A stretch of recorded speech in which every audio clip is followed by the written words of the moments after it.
Америкада Энтони Райли деген екі жұп свиданияға шығады, бірінші ресторанға, сосын киноға барады. Сол күні кинотеатрда «Судная ночь навсегда» деген кино болып жатқан.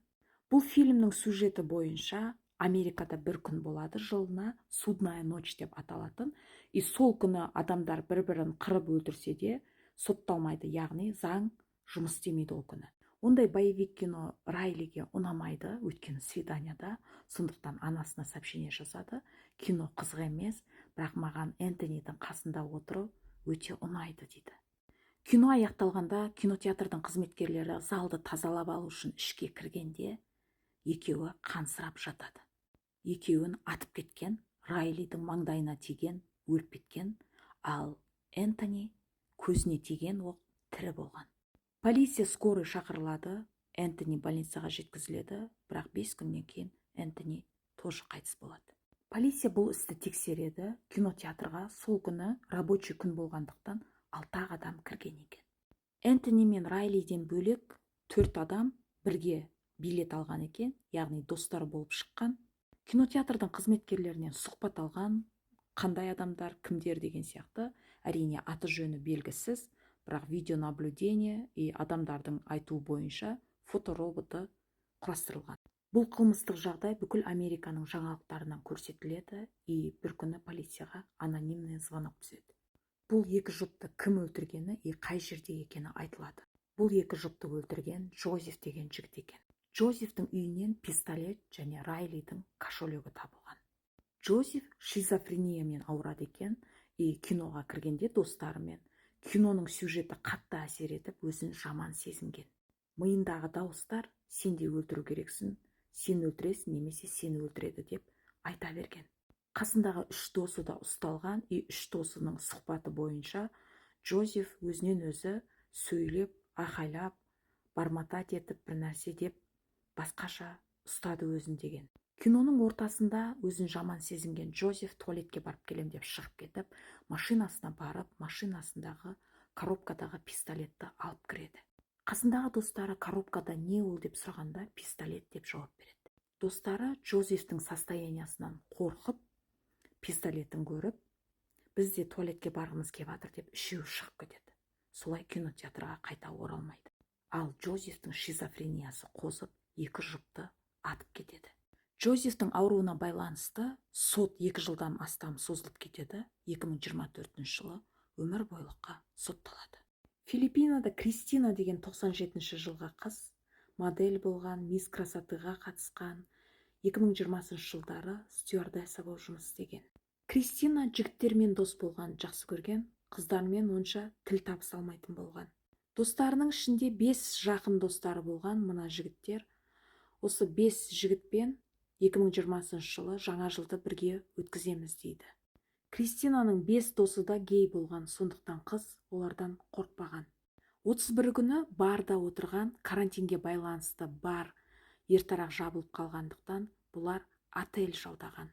Таңға дейін отельде тойлап, ертесі күні отельдің номерін тапсырып кететін болған. Отельде 2 номер жалдаған, 6-ауына, бірақ 5 досы өздері сияқты гей 5 достарын шақырған. Отельдің менеджері да гей екен, ол да қосылған. Сонымен 11 жігіт бір қыз болып жаңа жылды тойлаған. 2 номерде бөлініп отырған, яғни 2 комнатада таңға дейін ішкен. Таңға дейін ары-бері 2 номердің арасында жүргендері коридордағы видеонаблюдениеға түседі. Кристина қатты мас болып қалған, жігіттерге қайта-қайта мешать еткен, сондықтан достары 2 номерге апарып тастап отырған. Таңғы 6:30-ға дейін коридорда ары-бері жүрген. Содан кейін тынышталған. Кристина ауыр ішімдіктер ішкендіктен құсып қиналған. Ваннада отырып, сол жерде ұйықтап қалған.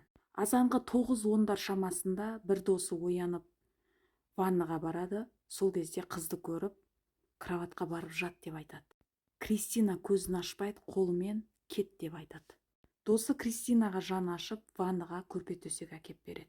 Барлығы түнімен ұйықтамаған, түске дейін ұйықтайды. Түсте тұрып, ваннада жатқан Кристинаны оятса, Кристина оянбайды.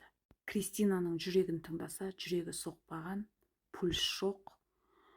Бірінші көмек көрсетеді, массаж сердца істейді. бірақ көмектеспейді, скорый шақырады. Скорый больницаға барып, қыздың 2 сағат бұрын өліп кеткенін айтады. Ертесі күні қызға вскрытие жасайды, аорта тамыры жарылып кеткен екен. Табиғи өлім, жүрегінде проблема болған деп айтады. Полицияның бірі экспертизаның результатын күтпей, 11 жігіт бір қызды зорлаған деп информация таратып жібереді. Бұл кісінің немқұрайлы қарағаны үшін жұмыстан қуылады. Қыздың ата-анасы қызымыздың жүрегі ауруы мүмкін емес, давлениясы болуы мүмкін емес, тем более стюардесса болып жұмыс істеген, қайта экспертиза жасалсын дейді.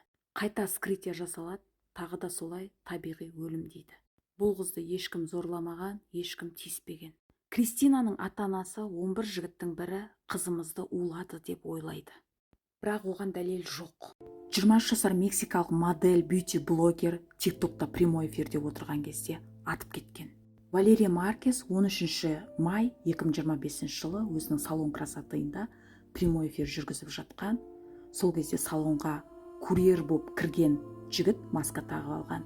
Сіз ба, Валерия, деп сұраған. Иә, мен деген кезде кеудесінен басынан атып кеткен.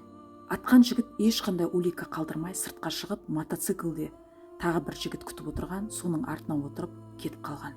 Ол өтірік курьерлер күндізде келген екен, Валерия бар ма деп сұраған. Бұл қыз ол кезде салонда болмаған. Сондықтан біз өзінің қолына беруіміз керек доставканы деп кетіп қалған. Кейін қайта келіп, бұл қызды өлтіріп кеткен. Полициялар видеонаблюдениені тексергенде олардың заказной убийца екенін айтқан. Яғни біреу киллер жалдап бұл қызды өлтірткен. Бұл қызды атқан сәтте прямой эфирде отырғандардың жартысы шокта болған, жартысы пранк деп ойлаған. Сол салонның қызметкері Эрика ешқандай эмоциясыз келіп прямой эфирді өшірген. Ал өзінен аумайтын подругасы Вивиан деген прямой эфирде мен саған доставка жібердім, күт, курьер келеді кешке дейін деп айтқан. Сондықтан Эрика да Вивиан да күдікті болып тексеріліп жатыр. Одан бөлек араласқан жігіттері де тексеріліп жатыр. Кім заказ беріп өлтіргені белгісіз. Курьер болған киллер де ұсталмаған. Бұл қыз өте танымал блогер болғандықтан қазір искусственный интеллектпен бұл қыздың әртүрлі видеоларын жасап жатыр. Біреулер бұл қыздың өлгеніне сенбейді. Өлімді ешкім пранк қылып ойнамайды. Өлгені рас бұл қыздың. Похоронның видеоларында көруге болады. Валерия Маркес деп жазсаңыздар шығады. Тиктокта видеолары өте көп.